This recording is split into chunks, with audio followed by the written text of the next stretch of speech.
យុវជនប្រកាន់ខ្ជាប់សិលធម៌ទើបអាចក្លាយជាអនាគតអ្នកដឹកនាំល្អ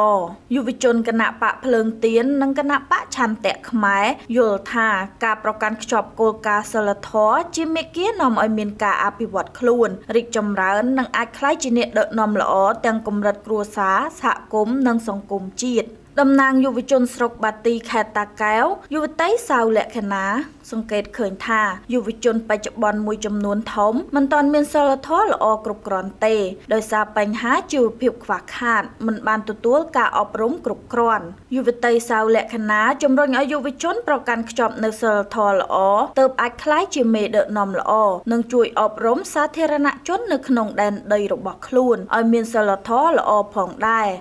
ពេលដែលយុវជនយើងមានក្រមសីលធម៌គ្រប់គ្រាន់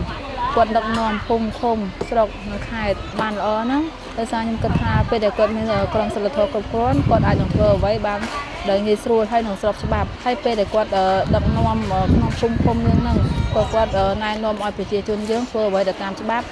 សង្កេតឃើញខុសពីយុវតីសាវលក្ខណាបន្តិចគឺយុវជនគៀតសុច័ន្ទប្រធានគណៈកម្មាធិការប្រតិបត្តិខេត្តកំពង់ស្ពឺគាត់សម្គាល់ថាយុវជនភាគច្រើនហាក់មានសិលធម៌ល្អបើប្រៀបធៀបនឹងរយៈពេលជាង10ឆ្នាំមុនទោះយ៉ាងណាលោកគាត់សម្គាល់ថាបញ្ហាយុវជនប្រើប្រាស់គ្រឿងស្រវឹងនិងគ្រឿងញៀនធ្វើឲ្យប៉ះពាល់ដល់សីលធម៌សង្គមនៅតែជាបញ្ហាធំយុវជនណាក់ណាចជាជំទប់ទី2ឃុំរំជែកស្រុកមេមត់ខេត្តត្បូងឃ្មុំបារម្ភថាយុវជនដែលមិនមានសីលធម៌ល្អពេលអនាគតក្លាយជាមេដឹកនាំអាចក្លាយជាអ្នកបំពានច្បាប់បង្កភាពអយុត្តិធម៌ប្រើហិង្សាទាំងនៅក្នុងគ្រួសារសហគមន៍និងសង្គមជាតិតំណាងយុវជននៅស្រុកសំរោងខេត្តតាកែវលោកទូចអេងគាត់សម្គាល់ឃើញថាបញ្ហាគ្រឿងស្រវឹងគ្រឿងញៀននិងល្បែងស៊ីសងកំពុងទាញយុវជនឲ្យធ្លាក់ជ្រៅក្នុងបញ្ហាអសិលធម៌ក្នុងរយៈពេលប៉ុន្មានឆ្នាំក្រោយនេះលោកបន្តថានៅស្រុកសំរោងសកម្មភាពឆក់ប្លន់និងប្រើហិង្សាភាគច្រើនបង្កឡើងដោយក្រុមយុវជនទោះយ៉ាងណាយុវជនទូចអេងនៅតែមានក្តីសង្ឃឹមថាយុវជនកាន់តែច្រើននឹងប្រឹងប្រែងរៀនសូត្រអភិវឌ្ឍខ្លួនឲ្យមានសីលធម៌ល្អលោកជឿជាក់ថាយុវជនដែលមានសីលធម៌នឹងក្លាយជាមេដឹកនាំល្អជាអ្នកដឹកនាំឲ្យមានយុត្តិធម៌សេរីភាពនិងការអភិវឌ្ឍពិតប្រាកដប្រសិនបើយុវជនដែលមានសីលធម៌ដែលមានវិជ្ជាជីវៈសុជីវធម៌ខ្ពស់ហើយគាត់បានក្លាយទៅជាអ្នកដឹកនាំខ្ញុំសង្ឃឹមថានឹងការដឹកនាំរបស់គាត់ប្រកបទៅដោយចីរភាពដឹកនាំដោយគុណធម៌ដឹកនាំដោយភាពជឿនលឿនដែលមានតម្លាភាពគោរពផ្ដល់សិទ្ធិតម្លៃឲ្យគ្នានិងអនុវត្តតាមផ្លូវច្បាប់ជាកំហិតដើម្បីឲ្យសង្គមមួយមានយុត្តិធម៌មានការរស់នៅស្មើគ្នាមានការរស់នៅកក់ក្ដៅជាមួយនឹងគ្នាគ្មានបារម្ភភ័យខ្លាចនៅដើមឆ្នាំ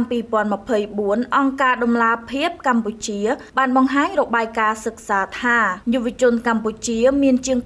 80% មិនខ្វល់ពីកិច្ចការនយោបាយទេដោយចាត់ទុកថាជារឿងរសើបនាំឲ្យមានគ្រោះថ្នាក់ខណៈដែលយុវជនមួយចំនួនកំពុងដើរផ្លូវខុសចូលជាក្រុមបងតូចបងធំក្លាយជាជនរងគ្រោះពីគ្រឿងស្រវឹងនិងគ្រឿងញៀនអាចក្លាយជាជនបង្កហិង្សាឈានដល់ស្លាប់និងត្រូវសមត្ថកិច្ចចាប់ខ្លួនដាក់ពន្ធនាគារក៏មានលោកគៀតសុច័ន្ទបង្ហាញពីក្តីសង្ឃឹមថាយុវជនមួយចំនួនដែលកំពុងដើរផ្លូវខុសទាំងនោះនឹងអាចក្លាយជាពលរដ្ឋល្អនិងមេដឹកនាំល្អវិញបើមានការអប់រំបានត្រឹមត្រូវចាប់ពីពេលនេះ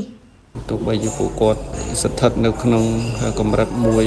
ដែលធ្វើឲ្យមានបញ្ហាខ្លះទៅដល់សង្គមក៏ពិតមែនប៉ុន្តែយើងសង្ឃឹមថាយុវជនទាំងអស់នោះនឹងអាចវិលត្រឡប់មករកការអប់រំបន្ថែមទៀត